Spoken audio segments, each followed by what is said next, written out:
Welcome back to PlayStation Corner, and if you're wondering who I am and what I've done with Alex, my name's Luke and I've been working alongside Alex for the past year or so over on Xbox Corner, and I've also been running my own Nintendo Switch channel called SwitchStars for the past 3 years. Alex recently invited me to also join him here on PlayStation Corner, so you can expect plenty more content from me in the upcoming months. Today though, we're taking a look at some PSVR2 content, more specifically a list of our 10 most anticipated day one release titles, and throughout the launch week we plan on putting out a bunch of different reviews as well as plenty of live streams to showcase some of the releases, so be sure to subscribe in preparation for those, as well as for our other content, which includes both reviews and weekly deal videos.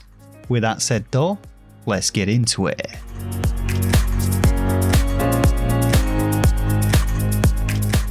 So pulling no surprises to start with then, but Horizon Call of the Mountain is first up on our list, and thanks to it being pushed as a must-have launch title, we've had quite a bit of insight into what this one has in store for us. From the looks of things though, we'll be playing as Ryas, a former Shadow Kaja warrior on a mission to redeem herself and save her people.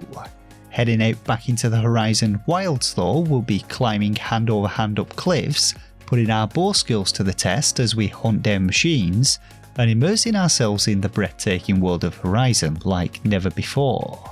The game is definitely looking to showcase all of the features of the PSVR2 though, from its inside-out motion tracking and eye tracking technology which sees NPCs staring directly into your soul, to the directional haptic feedback of its headset which generate vibrations via the built-in motor, a novel touch but one which aims to add a little more weight to the immersion, allowing you to literally feel the beat of a stormbird's wings as it soars overhead. Whether or not the game will manage to match the quality of the first two titles remains to be seen, but it's sure going to be fun to find out. Now, I've never been big into my racing games, but I know Alex is definitely excited for this one, as Gran Turismo 7 is set to receive a VR update, allowing players to literally seat themselves behind the steering wheel for a truly immersive first-person driving experience.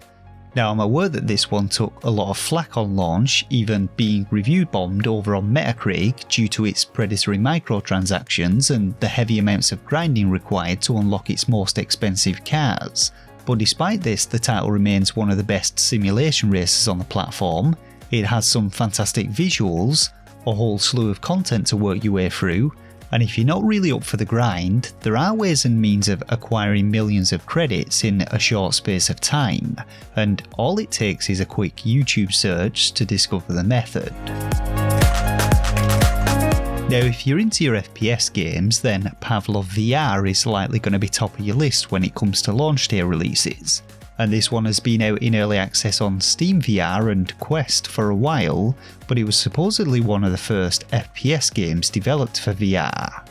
Over the years though, it's received countless updates, but the strength of this one really resides in its community and its fan-made content, which includes plenty of remakes of iconic maps and game modes from a slew of other well-known titles, and this is hopefully something we'll see transferred across to the PSVR version.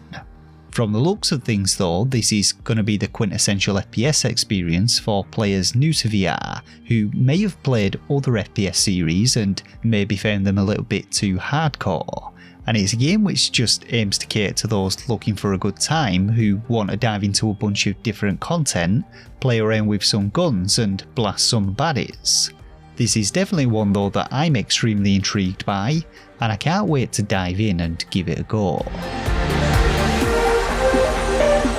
So for many people, one of the most surprising day one titles to be announced sees the return of a cult classic from the PS2 era of gaming, that being Fantavision. And Fantavision 22X looks set to elevate the original experience thanks to the immersiveness of PSVR. Now, you'd be forgiven if you never heard of this one, but it's essentially a fireworks themed puzzle game which has you matching up groups of similarly coloured fireworks to create chains of explosions, and while on the surface, like Tetris, it has an almost zen-like appeal to it, similarly it also has a lot of depth and strategy. The VR version though should definitely add a lot to the experience, putting you right at the centre of its dazzling light shows with the haptic feedback adding that little something extra, allowing you to literally feel each and every bang. And hopefully this new iteration of Fantavision will prove just as addictive as its predecessor and really reignite the fan base of what was undoubtedly a true hidden gem of its generation. Now, another game to be receiving a free PSVR2 upgrade is NFL Pro Era, and I'm going to admit right now it's been a long time since I played an NFL game, and being a Brit I don't fully understand the complexity of the sport, but whenever I've played them in the past I've thoroughly enjoyed my time with them. Pro Era though was initially released for the first PSVR and was the first fully licensed VR NFL game on the market. But unlike standard NFL games, you're not actually in control of the entire team with this one, and instead get to take centre spot, playing solely as the team's quarterback, training and completing drills to improve your stats, before stepping out into fan-packed stadiums to make those big-time plays and lead your team to victory. The next-gen console and upgraded headset should make it more immersive than ever though, and fans of the sport should have plenty to look forward to with this one. Now, while the racing genre is well and truly Alex's bag, those of you that know me know that I'm a massive horror game fan, and whenever we get a new horror game which Alex is too afraid to review, and even those that he isn't, he always tosses them my way. But our next game, Resident Evil Village, is one which I've yet to sink my teeth into. And other than the cloud demo which I played over on Switch, I know absolutely nothing about the game other than it has vampires and werewolves in it. The PS5 version of the game though will receive a free VR upgrade, and I literally can't wait to slip on that headset and immerse myself into its world and all of its grotesqueness and beauty.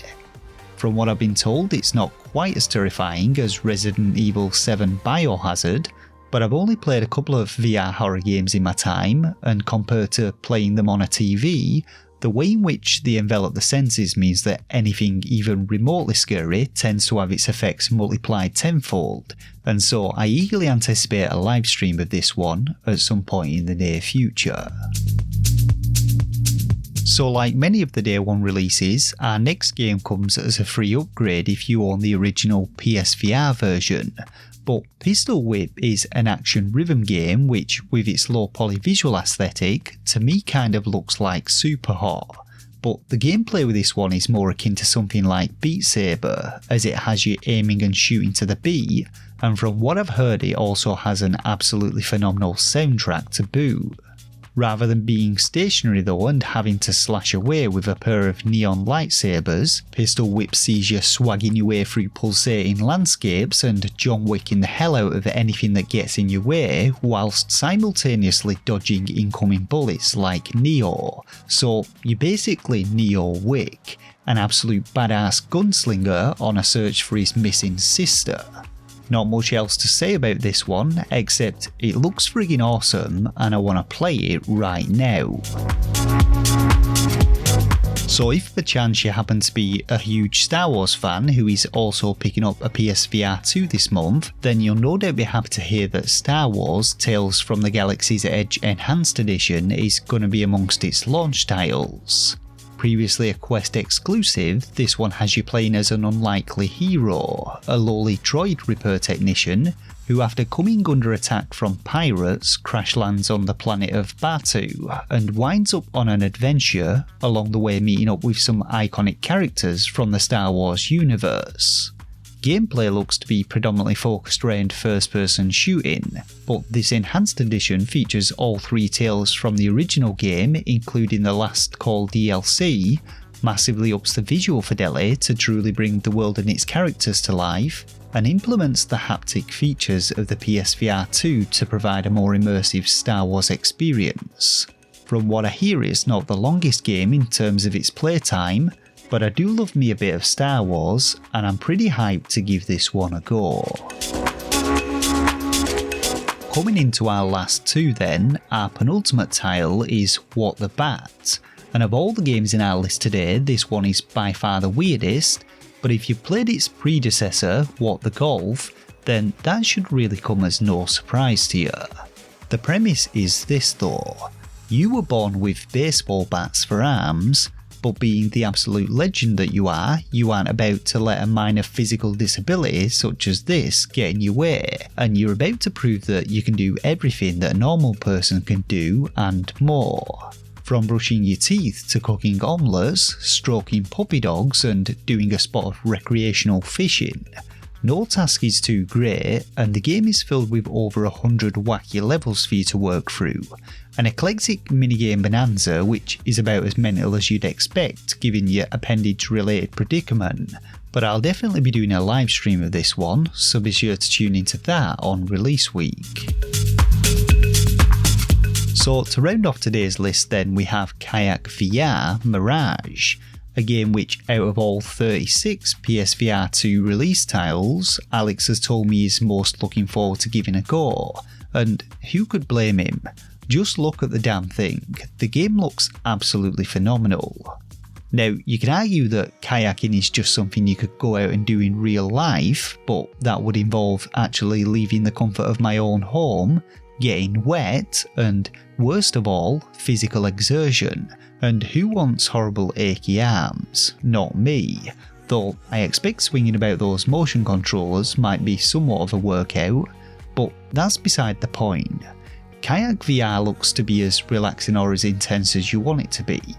You can steadily paddle your way through breathtaking canyons, luscious jungles, or the crystal clear waters of an island paradise, or alternatively you can pick up the speed and race your way through the ice-capped Arctic or amongst stormy seas. The game is a definite must-play for both me and Alex alike, and while I may be absolutely terrible at racing games, get me on those virtual waters and I reckon I'd be a dab hand at kayaking. And with that said, that about does it for this roundup of our 10 most anticipated PSVR2 launch titles. So what if any of them are you looking forward to, or if none of the above, be sure to drop a comment down below with your most anticipated release titles. Even if you aren't looking to pick up a headset on launch though, we do hope you'll join us here on the channel for VR content come the week of the 22nd. But until then, drop a like if you enjoyed this one, subscribe for more PlayStation content, including plenty of reviews and deals, and I'll catch you all in the next one. Thanks everyone, take care.